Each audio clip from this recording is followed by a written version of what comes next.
Rafael Caro Quintero, the infamous narco from humble beginnings, rose quickly in the drug game, becoming one of the most successful traffickers of the 80s. His rise to the top was legendary, both for his decadence and atrocities. Rafa would end up entangled in geopolitics that would end up working to his advantage. Once thought to be a relic of the past, Caro Quintero has returned for what was once his. He is currently on the run from two governments. He moves constantly from safe house to safe house, while at the same time fighting a war on two fronts.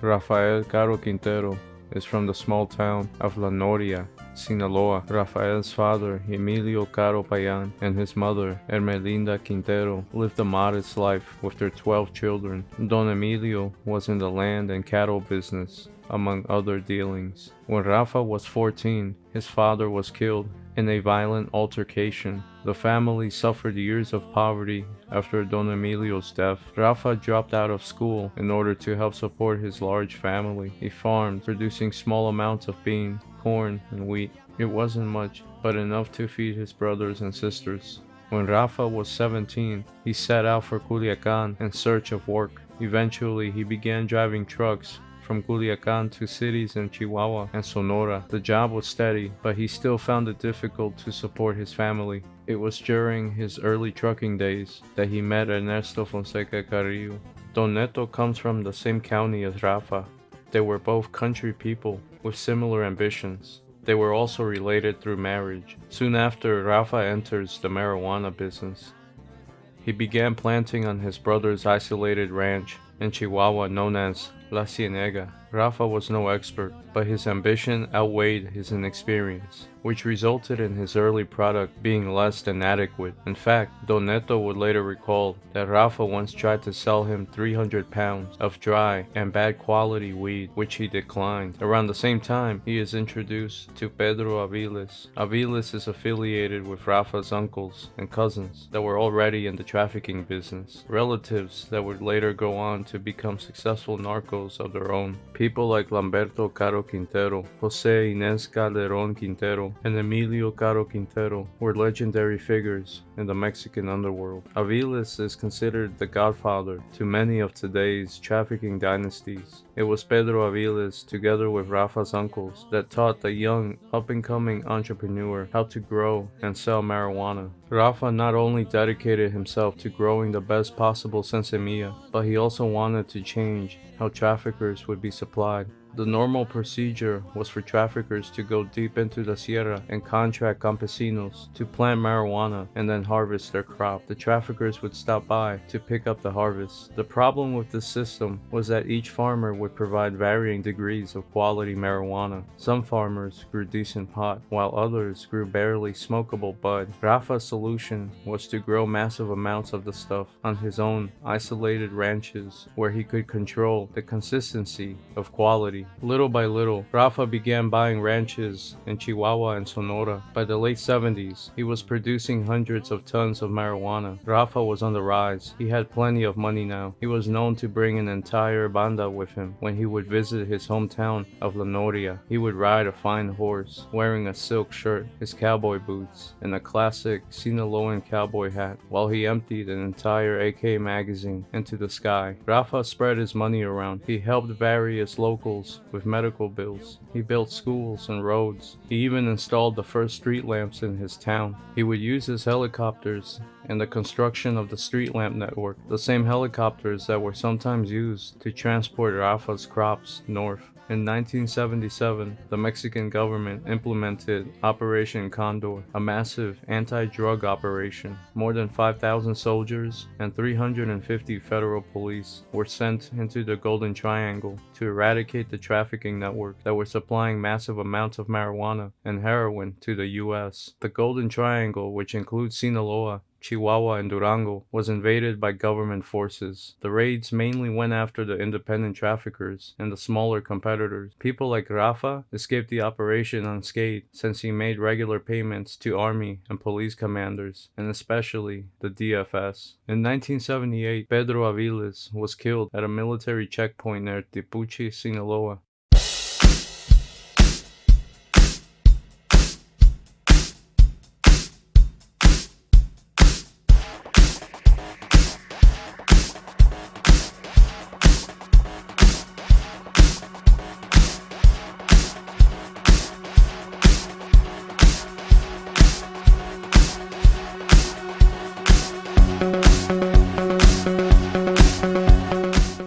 this time, Rafa was now making serious cash. Aside from the farm properties, Rafa bought car dealerships. One of his first big purchases was a historic hacienda known as Castillo El Álamo, situated between the towns of Magdalena and Tubutama, around 20 miles outside Caborca, Sonora.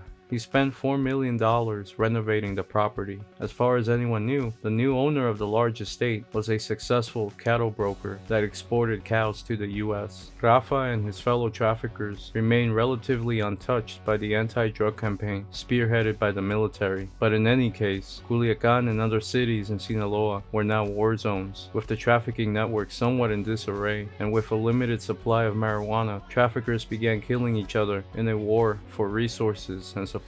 With all this going on, Rafa and his associates relocated south to Guadalajara, the capital city of Jalisco. They could run their business from afar while living in a peaceful, modern city. The Sinaloans arrived in Guadalajara loaded with cash. They traveled in luxury sedans with their pistoleros armed with automatic weapons. They were regular guests at the most expensive nightclubs in the city, where the rowdy group would frequently get into altercations. Rafa sometimes would blatantly steal someone's attractive girlfriend, which would lead to a confrontation. On at least one occasion, this led to his pistoleros firing off several rounds into the ceiling of a trendy Guadalajara club. The story goes that Rafa went out to his car, opened the trunk where he kept a duffel bag packed with millions of dollars.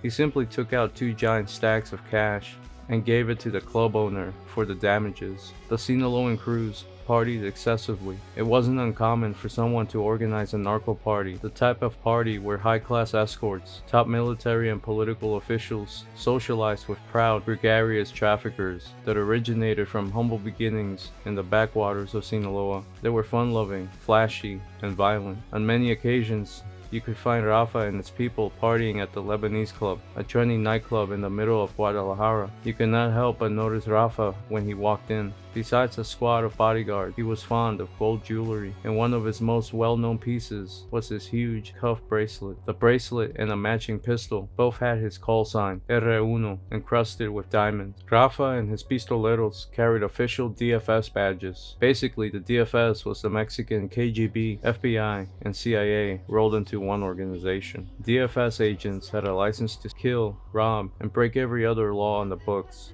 Corrupt DFS commanders would often sell authentic DFS badges to traffickers. With these badges, the traffickers could go almost anywhere with armed gunmen. Whenever police officers approached to investigate, this badge would magically make them go away. The plan was to create huge marijuana farms where they could grow the crop efficiently on a mass scale. While Felix Gallardo focused on flying in tons of Colombian coke, Rafa and Don Neto mostly focused on the marijuana operations. But this did not mean Rafa and Don Neto were not in the coke business. Don Neto had been running coke shipments since the early 70s throughout Colombia and Ecuador. Don Neto at one point was caught by the Ecuadorian army with 30 keys of coke in 1973. Rafa also invested in coke shipments, using his fleet of trucks to transport the cargo along with the Sensemilla. The trio established the first cartel in Mexico, the Guadalajara cartel. But the top bosses weren't the only ones invested in Rafa's massive farm operations. He invited a dozen fellow traffickers to pool their resources and help finance the huge plantations in Zacatecas, and the biggest plantation of them all, Rancho El Búfalo, located in a remote area of Chihuahua, surrounded by nothing but desert. Rafa and his partners were going to transform a large area of the dry landscape into the largest marijuana crop ever. One of those partners was Gilberto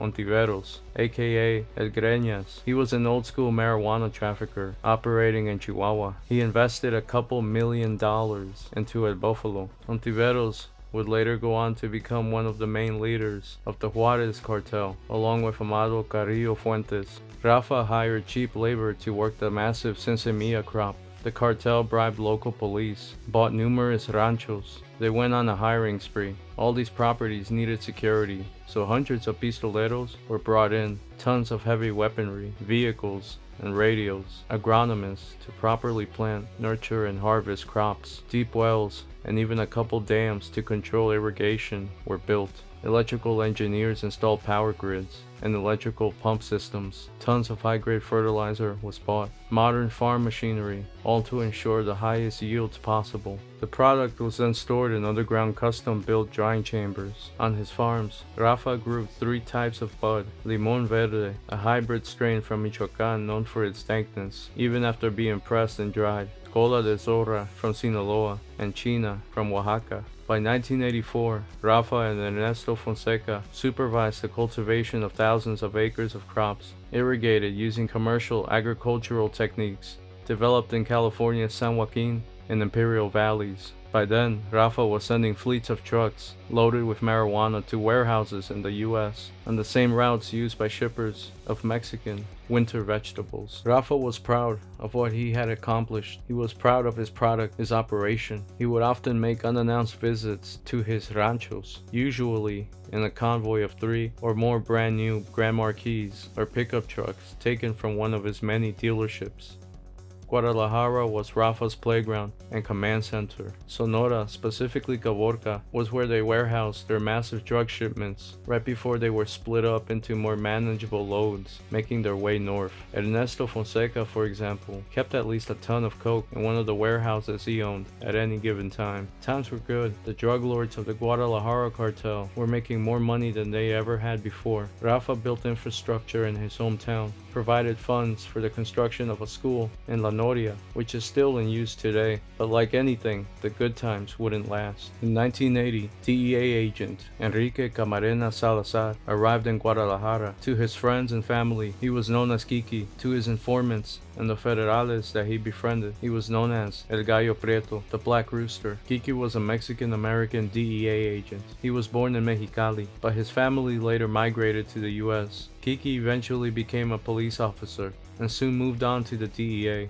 He had the ability to get closer to any of the other agents. He cultivated informants that moved through the same social circles as the top bosses. Kiki began to understand how massive and powerful the cartel had become. He began to learn how the cartel was able to move massive amounts of drugs without much hassle from the government. One of Kiki's most valuable informants was Antonio Vargas. Vargas was a well-to-do professional. He was well connected in the state of Jalisco, and especially the main city, Guadalajara. Vargas partied with top state officials, police and military commanders, and also the top leaders of the cartel. His focus was on Rafael Caro Quintero. Vargas reported back to Kiki about all the meetings and deals being made between the state and the men from Sinaloa. Vargas was one of the first informants to expose the massive marijuana operations in Zacatecas and other states. Kiki convinced another informant of his, a pilot and plane mechanic named Alfredo Zavala,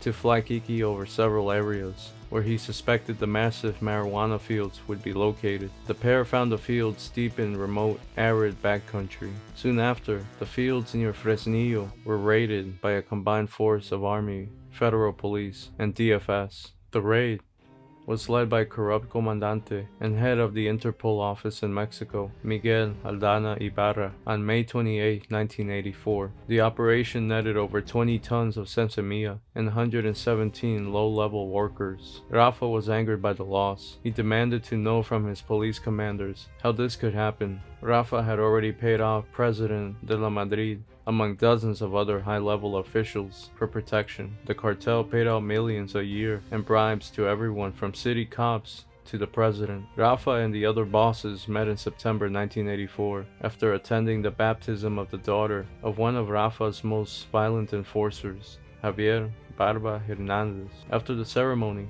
the bosses and their government partners met at the mansion of drug trafficker and well-connected politician Ruben Zuno Arce. Miguel Aldana Ibarra was also in attendance, the same comandante that led the raid against Rafa's marijuana fields. Aldana was in business with the traffickers, but he was powerless to stop the raid once it was ordered. They met to discuss how to neutralize the DEA agent leading the investigations, but first they had to identify him. Then on November 9, 1984, Rancho El Búfalo was taken down by a combined force of soldiers and federal police. The force arrived in 15 helicopters and 3 planes. It was the bust of the century. Over 10,000 field workers were rounded up. 8,500 tons of Semilla was lost. The cartel had just taken a $2 billion hit. Apart from the main farm being taken down, 2 other smaller farms nearby were also raided, one of which was managed by Joaquin El Chapo Guzman, who barely escaped arrest. At a second meeting at Miguel Ángel Felix's Hotel Americas, Ernesto Fonseca and the governor of Jalisco got into a heated argument over the loss of such a huge cultivation center, but by the end of the meeting, the two had calmed down. Don Neto even presented the governor of Jalisco with a gold-plated, custom-engraved AK-47. Rafa was in Badiraguato with family when he received a call from a frantic lieutenant. Rafa, se chingaron el búfalo. Rafa flew into a rage. He began furiously calling his contacts in government to find out how this could happen again. He even called Juan Mata Ballesteros to complain about the huge loss. His call to one of the most powerful cocaine traffickers to have ever operated was no coincidence. Mata Ballesteros was a Honduran trafficker. Not only was he moving massive amounts of coke, he also helped to broker huge cocaine deals between Sinaloan traffickers and Colombian suppliers. He became an incredibly wealthy man. He operated for years without much hassle, and the reason for this was because Mata Ballesteros was also working with the CIA to supply rebel Contra forces with weapons and cash. The Guadalajara cartel also contributed money for the CIA cause, figuring that any problems down the line, their new CIA friends could come in handy. This is how it worked. Rafa agreed to let the Contras use his ranches in Veracruz to train before they infiltrated into Nicaragua. Seco was a cargo airline that was controlled by Mata Ballesteros. It was the main airline used by the Contras to supply their forces in Central America. Those same Seco planes used to land on Rafael Caro Quintero's ranches in Veracruz. On January 23rd, 1985, Rafa met DFS Comandante Tomás Morlet Borges for lunch at Rafael's seafood restaurant La Langosta, where Rafa angrily complained to Borges about his failure to stop the raid and the fact that the identity of the DEA agent responsible for the loss was still unknown. A few days later, at Ernesto Fonseca's mansion La Bajadita, it was announced that Comandante Aldana had uncovered the agent's identity. A photograph of Kiki was passed around. Rafa looked at the photo and immediately recognized the agent. He had previously sent Agent Camarena $400,000 to lay off the investigation. Camarena never replied. In fact, the DFS agents that were tasked with bringing Kiki the money kept it for themselves. Rafa stared at the photo and growled, "This son of a bitch is going to die." Rafa and his fellow traffickers agreed to kidnap the agent in order to interrogate him about what he knew about the cartel's business and their links with government officials. Originally, the aim was just to find out what he knew and to scare him into burying his investigations. On February 7, 1985, Kiki was kidnapped by 5 Jalisco state cops and pistoleros working for Rafa and Don Neto. Kiki left the U.S. consulate and walked towards his car. He was intercepted by 2 men who flashed state police badges. One of them, a pistolero known as El Sammy, told Camarena the Comandante wanted to see him, so he should come with them. Before Kiki could fully answer, the other pistolero with Sammy quickly stuck a gun into Kiki's side and pushed him into a waiting car. A short time later, Alfredo Zavala, the pilot and informant that flew Kiki over the fields in Chihuahua, was driving out of the airport with a couple of businessmen he was dealing with, when suddenly a car cut them off and 2 men with M16s got out to abduct Alfredo. Kiki and Alfredo were taken to 881 Lope de Vega Street in a well-to-do section of Guadalajara. Rafael,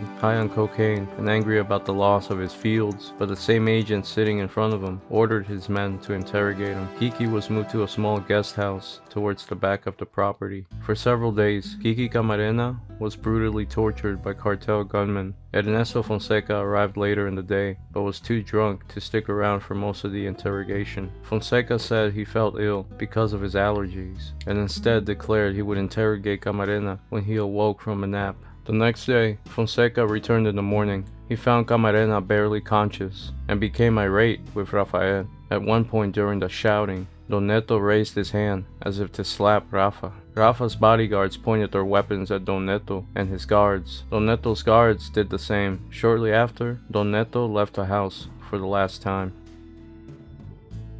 By now, A massive DEA task force had assembled in order to find Kiki. Comandante Armando Pavon Reyes is recalled from operations in Colima and is put in charge of the Mexican investigation. It soon became clear that it was Rafael Caro Quintero and Ernesto Fonseca Carrillo who were behind Kiki's disappearance. Rafa and his co-conspirators thought they could get away with killing a DEA agent because months earlier, Rafa and his gunmen had detained, tortured, and killed 2 American tourists that had made the mistake of venturing into the wrong restaurant one night in Guadalajara. The night of January 30th, 1985, Rafa is hosting a dinner for his friends in the back room of his restaurant, La Langosta. The usual group is there: Fonseca, Cochiloco, Gallardo, Zuno Arce, among others. Caro greets one of Fonseca's bodyguards. "Eat up, it's all free tonight." As soon as Caro spoke, he looks towards the door as 2 Americans poke their heads inside the room. DEA, Caro screams and then grabs one of the men as Fonseca's bodyguards grab the other. The 2 are dragged into a back room where Caro breaks his pistol over the head of one of the men. The victims are John Clay Walker and Albert Radlat, confused for DEA agents. The 2 endure hours of brutal torture, which include using ice picks to stab and then grind against a bone. Back on December 4th, Jehovah's Witnesses rang the doorbell of Fonseca's mansion. The 4 Jehovah's Witnesses were accused of being DEA and kidnapped. The women were raped, and both the men and women were tortured for hours until they were killed. Both of these incidents emboldened Rafa and his associates. They figured if they had already killed several Americans and nothing happened, then surely kidnapping Camarena would be no problem. Camarena died on February 9, 1985, when a tire iron was smashed into his skull. Zavala died much earlier during the torture. The bodies were then taken to be buried in Primavera Park, a large forest located outside the city. That same day, Rafael made his way to the airport to board his jet and fly out of the city. The Camarena kidnapping made headlines around the world. The cartel bosses felt like laying low for a while was the smart thing to do, as Comandante Pavon Reyes and the task force searched hangars for planes belonging to the 3 leaders of the cartel. Pavon Reyes received word that an armed man was spotted near a private plane on the other side of the airport. The agents raced towards the location, but instead found not 1, but 15 men with assault rifles guarding a Dassault Falcon 200 business jet. The gunmen flashed DFS badges. After a brief standoff between the 2 sides, Pavon Reyes approached the man giving orders. It was Rafael Caro Quintero. He showed Pavon Reyes a DFS badge, and the 2 stepped behind the jet to talk. Occasionally, Rafael would look back at the DEA agents waiting in the sidelines and give them a smirk. Pavon then shook hands with Rafa and walked back to his troops. The DEA agents were stunned.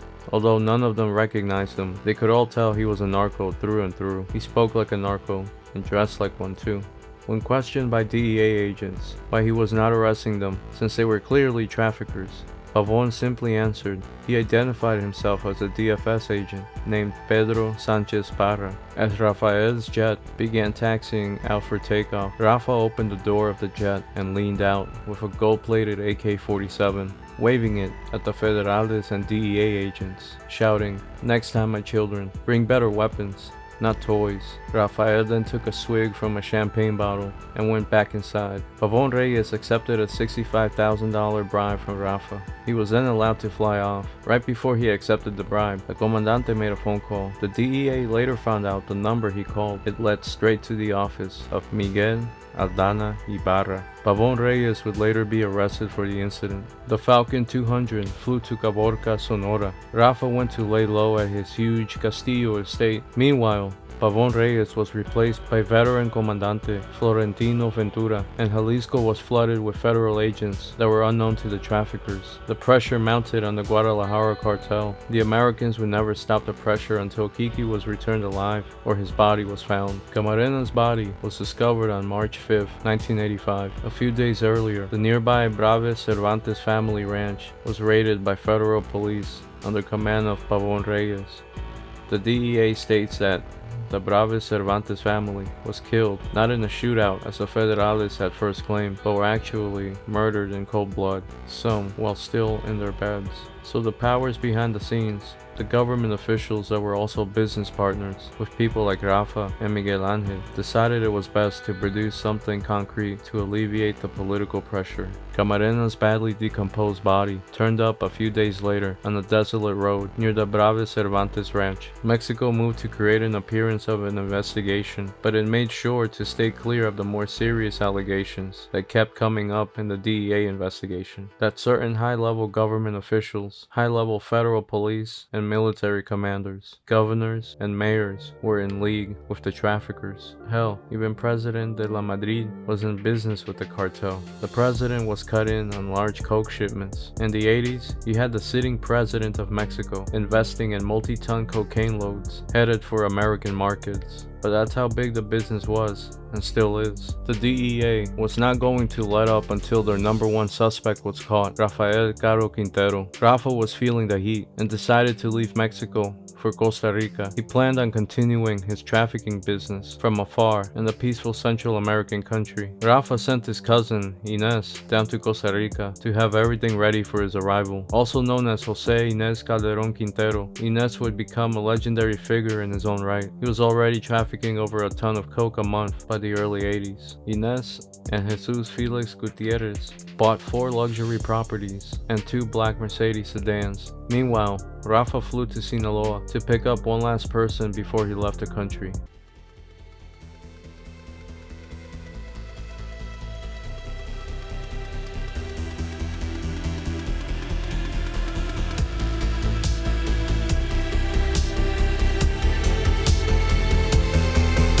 Sara Cosio was Rafa's girlfriend. She was the daughter of a well-connected businessman and politician. Her relationship with Rafa was forbidden by her parents, as she was still 17, not to mention they were apprehensive of being connected to a known drug trafficker. Never mind the fact that Rafa already had a family of his own. Rafa was still a country boy at heart, wealthy, but still rough around the edges. He was also impulsive. That's why he sent his pistoleros to kidnap Sara and bring the love of his life to him before he departed. From his mansion in Mazatlan, he was driven to a clandestine airstrip outside the city. The plane was cleared to take off by a senior Air Force commander that Rafa had paid off.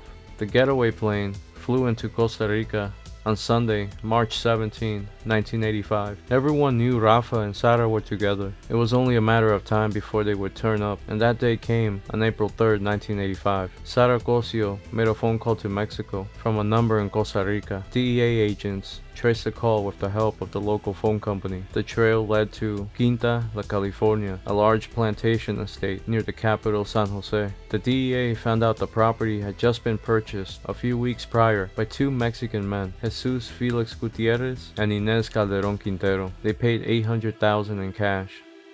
DEA aerial photographs displayed a grand estate, a walled compound with a main house, pool, and guest house. The neighbors recalled that the newcomers had flashy clothes and expensive cars. They also noticed among the men was a lone woman that fit the description of Sara. After some initial back and forth, the Costa Rican government authorized a unit of their elite hostage rescue team to breach the house and secure everyone. At 4 in the morning, the commando team quietly began to infiltrate the property, placing themselves near doors and windows, patiently waiting for the call to blow open the doors and rush in. Then suddenly, the radio back at headquarters brought concerning news. One of the commandos had to take down one of the guards when he stepped on a commando lying in the dark. Fortunately for the guard, the commando did not kill him. He was choked out, and then a gag was placed in his mouth. The guard revealed to the commandos there were only 4 men and 1 woman inside.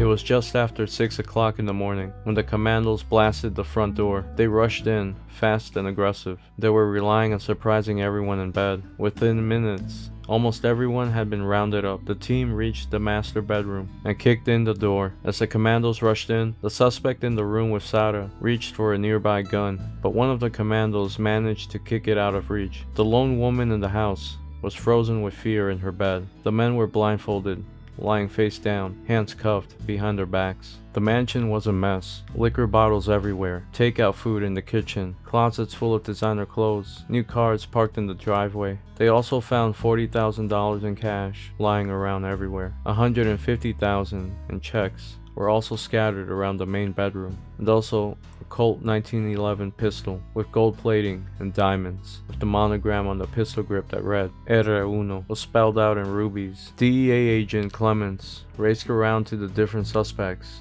to compare a photo of Rafael Caro Quintero. The photo he had was old and grainy. He couldn't match the photo to any of these guys. Frustrated, the agent complained and for a second felt defeated. I think the son of a bitch got away. And then on cue, Agent Sandy Gonzalez yelled out, "That's him!" Clemens raced towards the master bedroom, where the lone man caught with the young female was on his knees, hands cuffed behind his back. Agent Clemens asked the man his name. The suspect answered, Marcos Antonio Rios Valenzuela. His passport had a different name. One of the commandos kicked the suspect in the ribs. He was asked the same question, and again he gave the same name. The grainy picture Gonzalez had of Rafael Caro Quintero did not quite match. Unsure if this was their target, Clemens then turned his attention to the girl that was still wrapped in her bedsheet. The girl looked exactly like her photo. Sara confirmed her identity. Then Agent Sandy Gonzalez approached Sara. "Cara mía, ¿quién es?" he said in a gentle tone. Sara looked at the handcuffed man and then whispered something so low that the agent had to ask again. "¿Quién es?" "Rafael Caro Quintero," she said in a firm voice. "Puta!" Rafa screamed in disbelief as he spat towards Sara. Clemens wanted to make sure. He asked Rafa himself, "What is your name?" Clemens asked in an irritated voice. "Marcos Antonio Rios Valenzuela," answered Rafa in a defiant tone. Then a commando grabbed him by his hair to lift up his head and put the picture sent from Mexico beside his face. Clemens looked at the picture and back at Rafa, who was shirtless and in discomfort from the kicks he had got when he tried to reach for his 1911 on the nightstand when the commandos burst in. "Yes, it's him. Add a mustache and it's him." The agent stood Rafa up and brought him outside to be photographed. One of the commandos whispered to Clemens, "Do you want to kill him here or over there?" For a second, Clemens contemplated the possibility, but quickly shut down the idea. Now the problem was extraditing Rafa back to Mexico. The DEA wanted Rafa sent to Mexico immediately, since they knew Rafa could have 50 men in Costa Rica within days, ready to mount an assault on the jail and free their boss. After some initial back and forth between the two governments, Costa Rica agreed to extradite Rafa to Mexico. The next day, Comandante Florentino Ventura arrived in the capital of Costa Rica with 2 Mexican government jets and a group of federales armed to the teeth. Rafa was handed over to the Mexican authorities, and by the afternoon, he was in a secure prison in Mexico City. Sara was reunited with her parents. Rafa was weepy-eyed when the couple was separated upon arriving in Mexico City. By the end of the flight, always the type to fall in love on the regular, Rafa had forgiven his Sara for betraying him. Rafa was taken to Reclusorio Norte, a federal prison in the slums of Mexico City. He would go on to give interviews to the press while awaiting trial. His time in prison was a comfortable stay. Rafa paid to have an entire wing renovated to his standards. He outfitted his private quarters with the comforts of home. He threw regular weekend parties, complete with prostitutes, drugs, and some of the most popular bands at the time performed at these events. Groups like Banda La Costeña and Los Coyonquis. After he landed in prison, Rafa gave one of his most memorable interviews. Rafa felt like giving the press a long-awaited press conference for a few journalists. Rafa played the confused benevolent trafficker that somehow was caught up in something like this. He talked about himself and his outlook on life in general. "I am sure of myself," he later went on to say. "I feel content with the time I have lived and that I am living still. I have no enemies. There is no one who wants to kill me. My heart is for the world." He claimed to have never used drugs. Rafa even advised young people to stay away from drugs. Then he delved into more sentimental topics. Quotes like, "My weakness is women and gold. I love all women because I was born of a woman." And about the narcotics business, he said, "The narcotics trade pleases me to help the poor because I suffered much as a kid, but I have already retired from the business and my life. I cannot speak of it because I have suffered so much." When asked by a female reporter why he chose drug trafficking, "Did you like the easy money?" she asked. Rafa responded with a defiant but polite, "No, nada es fácil, señorita." Rafa gave a confession soon after he was in prison. He admitted to financing the massive marijuana operation at El Búfalo, bribing hundreds of officials including local, state, federal, policemen, DFS agents, members of the Attorney General's Drug Eradication Group, along with several army officers. Rafa spent millions of dollars on construction costs and bribes for the multiple officials looking to profit in some way. By his own account, Rafa estimated he also gave out over 200 brand new cars to corrupt officials during the early 80s. When the dust settled, Rafa was sentenced to 40 years for his crimes.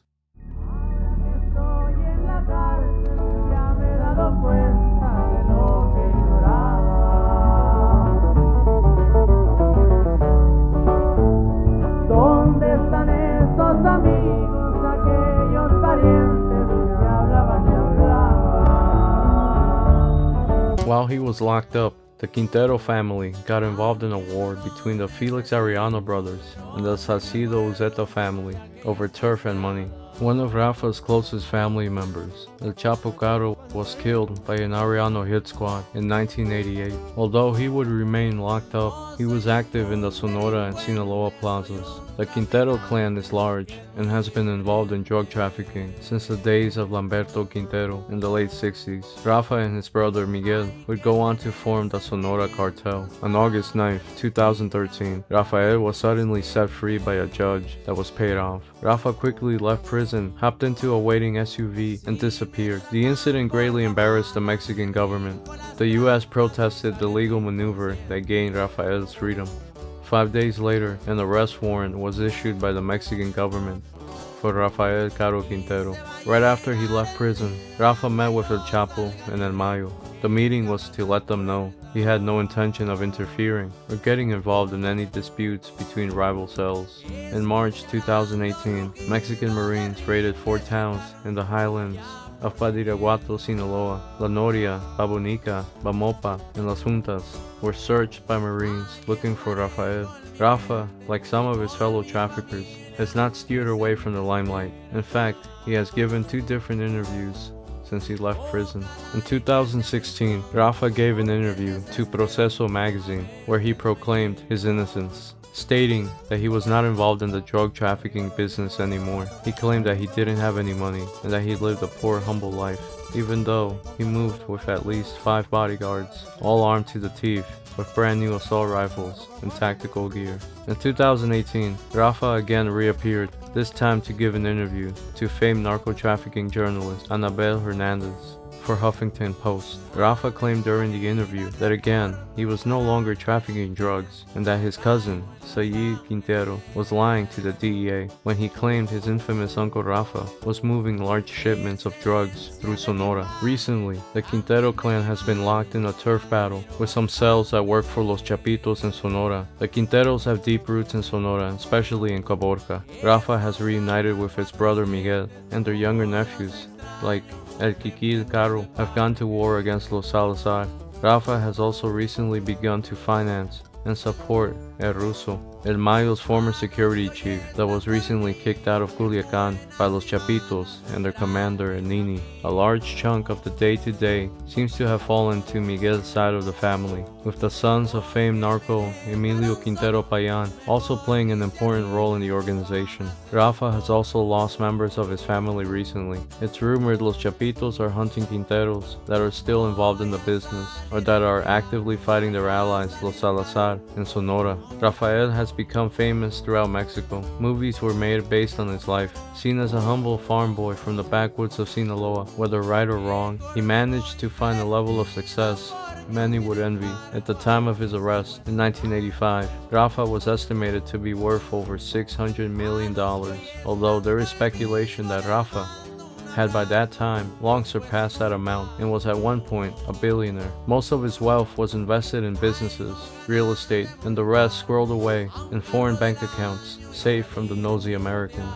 Rafa's fame eventually led to the time-honored tradition of getting your own corrido made in honor of your exploits. Numerous corridos have been written about him. Cantinas boomed with corridos dedicated to Rafa. He was the Robin Hood, taking on 2 governments while making his own way in the world. and still having the heart to help the poor and the needy in his hometown. Los Invasores de Nuevo León had a hit with Rafael Caro Quintero, a narco corrido composed for the narco of narcos. Rafael is still on the run. He is rumored to be hiding out somewhere in Sinaloa, somewhere between Mazatlan, where the Plaza chief is a guy known as Titan, and La Noria, his hometown. The Americans are currently offering $20 million for info leading to his capture, more than any other kingpin on the list.